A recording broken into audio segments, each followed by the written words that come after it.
You have to look at this concept from different contexts. I'm going to stand up because I'm just tired of sitting, but I'm going to put my screen up so you can see me. Let's look at this from different contexts. Yes, living from the center is very flat, which I will give you, all of you, a homework assignment. You do research on real saints and sages. Look at some of the Taoist masters. What you'll find is when you see pictures of them, they very rarely are showing any emotion of exuberance, nor are they showing negative. They're very neutral. And the look on their faces, I've seen it all before. Nothing surprises me anymore. Look at the kids playing their games with each other.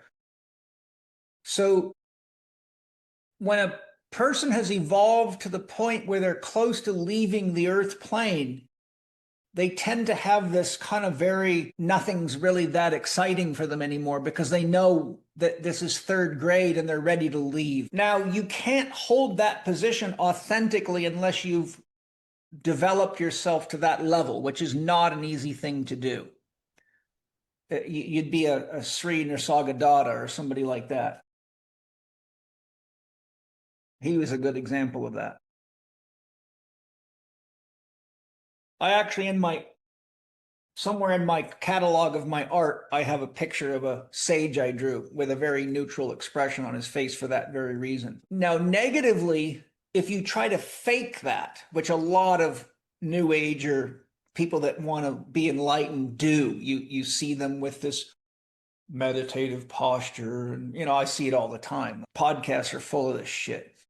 That's one of the reasons, by the way, that I still allow myself to swear, because I don't want people to misunderstand me and think I'm trying to represent some guru type. So I need to carry some devil with me just to stir the pot a little bit so that I don't misrepresent somebody that I'm not. Penny probably doesn't agree with that approach, but I can't be too perfect or I just won't be myself. It wouldn't be fun. So the point now is you're right. You're pointing to something very real. If you try to live in the middle and it's not authentic, the question I have for everyone listening is what's going to happen to you? So for example, what you will have to do, say someone's triggering you and you're getting angry, you'll have to repress it to hold that neutral persona. You'll have to repress your sexual desires. You'll have to stuff everything down that's authentically the work you have not done yet to be that person. The true sage doesn't have to repress any of it because they've already lived it all. They've rode it, they've fucked it, they've drank it, they've smoked it, they've drugged it. You're talking people that have hundreds of lifetimes under their belt. They've been through this over and over and over again. They've actually, like a snake that's just shed the skin of duality and say, I see God in everything, and I'm ready to let go of the need to be in the drama. I've learned my lessons, okay? But if someone fakes neutrality, then they have to repress everything that they're denying within themselves. That leads to a crisis. Usually a health crisis is the first thing that happens. Well, the first thing that happens is an energy crisis because it takes so much money to repress our unlived truth, the devil, for example, that it'll burn you out. And anybody that wants to try an experiment, try living totally in the neutral for one day. And the first place to go is to your mother's house, your dad's house. Try acting like that around your brothers or sisters. They'll pin you on it in 10 seconds. They'll say, what's this fake bullshit you're acting out here? And then you'll get triggered inside and you'll have to repress it.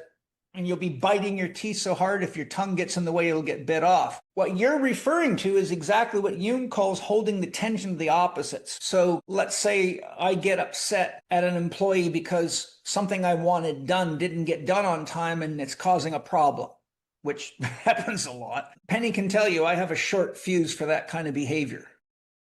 And so my immediate reaction is, if they do it again, fire them. Cut them out. Penny's got a lot more mothering energy in her than I do. That's where I have to grow, is the mothering energy. But So I'm ready to drop the axe right away because I've seen that it very seldom ever leads to improved behavior over time. It's just more and more of the same shit. But the point is, what I've got to do, and what Jung is telling us to do, is when I feel that urge to cut, to criticize, to attack, I've got to say, well, wait a minute, what other factors might have gotten involved? Maybe they're waiting for materials from someone else that didn't get to them on time. Maybe the computer at the institute broke down and they don't have a way to do this. In other words, I got to look into it before I let myself run away with the reaction. That's holding the tension. That's going to the middle. That's what the archetype of justice is telling you. She's holding the scales. One pan represents what's too much or not good. The other hand represents what's needed by the community that's fair and just for all. And the axle holding the balancing beam is what she represents as justice. She's saying, I am not taking either side, because if I do, I can't look at the situation from a neutral perspective. You understand? Holding the center means to be the axle that holds the two pans on the scale and say, okay, I'm irritated at this person, but they depend on that person. So what's the relationship like? Or should I be addressing both of these people? I'm irritated at my wife, but maybe it's my own disappointment in myself. I'm projecting it onto her. So I got to hold the middle and say, I need to look into myself and see how maybe I'm projecting something onto her and making her the bad guy, or if a wife is doing it to him, making him the bad guy. I could give you 1,000 examples, but so we've looked at it from three perspectives. Holding the middle inauthentically is a story gap that leads to trouble, and people will call you out on it. Why do you think so many people got upset at Jordan Peterson for getting vaccinated, for Deepak Chopra for getting, for the Dalai Lama for getting vaccinated? Why do you think people got upset at popes for telling people that God wants them to get vaccinated? Because those people are not holding the center of the position of responsibility they have. They swept into one pan, but yet held the position of the judge telling other people what to do. They were proclaiming the law, but it was not the law. It was what made them comfortable under social pressure. Anybody who had vision could see that's a complete abortion of the persona they project into the world. And I'm not trying to make them the bad guys. I'm just saying there's very good examples of holding the center and what it does to you if you're not really in the center. The next we talked about is making sure that you are looking at both sides of the equation and detaching yourself enough. Now, what I didn't say is you got to wait for the transcendent function to emerge. So should I fire the employee? Not until I investigate what's really going on. Is this a habit? How many times has this happened? Did somebody stop them from doing their work? Therefore, there's other people involved. Is there problems with communication? When I'm really genuinely interested in making sure that the problem doesn't happen again, I have to look at the whole chain of events that led to the problem. Or it's easy to just take my anger and throw it at someone and fire them.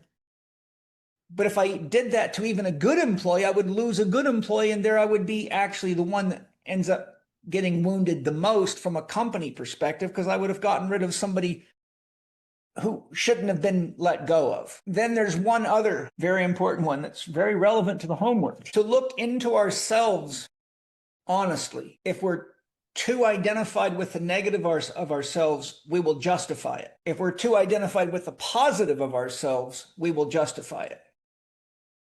That's righteousness. For example, if you found out that was cheating on you, just as a scenario, or he said, I want to bring someone, a boyfriend of mine that's got the hots for you home and have sex with you, and you said, I can't believe you'd offer such a thing, you dirty, rotten pig, get out of my house. Then what you're not doing is you're not looking into yourself to see if there's an honest interest in having some extramarital sex. You might be worried about whether or not God's watching you and being a prude and projecting your own fear of breaking your religious idealism and being punished by your imaginary God than you are really looking into your authentic wants, feelings, and needs. You may be afraid that you might fall in love with his friend, and therefore, out of your own insecurity, you would reject it instead of admitting, well, thank you, that's a great offer, but in fact, your friend's actually so good looking, in fact, that I might fall in love with him and it might not be good for our relationship, so I think it's better that I don't do that. That would be an honest.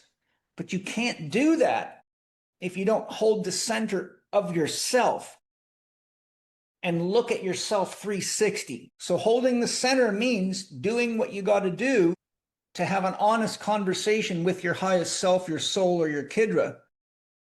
Because if you're repressing anything, remember, talking to your soul while repressing and denying and creating illusions is only to get further and further from your soul. And what you do is you open yourself wide for the trickster of yourself to pretend it's your soul, and you'll know what's happening. You've heard me give the example. I've had students say to me, oh, my soul said I can eat a bag of Oreo cookies a day. My soul told me I can do DMT every day. I've heard the craziest shit from my students. It's like, are you fucking kidding me? You think your soul told you that? Now, that's what happens when you can't get into the center of yourself and look at yourself 360 and be honest. And anybody that tries to do this homework who's not brave enough to do that will just write a bunch of self-deception in their manual. And one day when they wake up and look at it, they go, wow, look at me. I was really caught in my fucking silliness here. And it's not an easy thing to do, because in order to do that, you have to be an adult in relationship to the child inside of you. And sometimes it's the trickster child, the needy child. So what I'm offering you here is quite an advanced spiritual practice. And this is what the Buddhists mean when they say die before you die. Look into the parts of you that are best to let die, because if they keep going, they're actually keeping you chained to the victim, the saboteur, the prostitute, or the negative child derivation, as a small example of archetypes that you chain yourself to. And that shows you what you've got to continue to repress and deny in order to face your mommy or face God or face your husband or your wife or whoever. So, we're at tarot 15. Remember, we're in the third row now. So we're in the row of the second round of purification. If you don't make it through these steps, you cannot truly be an enlightened person. It ain't going to happen. You can bullshit yourself. You can bullshit a lot of people.